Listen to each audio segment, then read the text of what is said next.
নমস্কার, কেমন আছেন সবাই? আশা করি সবাই খুব ভালো আছেন। তনুশ্রীর ইউটিউব চ্যানেলে আপনাদেরকে স্বাগত জানিয়ে আজকের ভিডিওটি আমি শুরু করছি। আজকে অনেক দিন পর একসাথে 3টা কমলা থোকা ফুটেছে। অবশ্যই জানাবেন আপনাদের কাছে কেমন লাগে এই ফুলগুলো। আর আজকে বেশ কিছু ফুল ফুটেছে গাছে, সেগুলো আপনাদেরকে দেখাবো আস্তে আস্তে। চলুন। এখানে একটা ডালেই 2টা ফুল ফুটেছে আর পাশে আছে আরও 2টা। এই যে দেখুন, এই যে একটা ডালে 2টা ফুল ফুটেছে।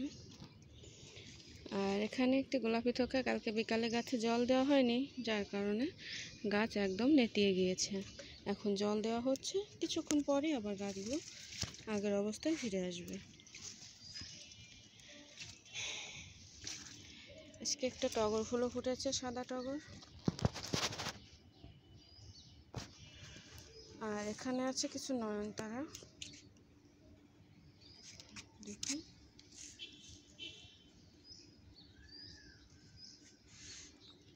আর আজকে কিন্তু শুভ দীপাবলি। আজকে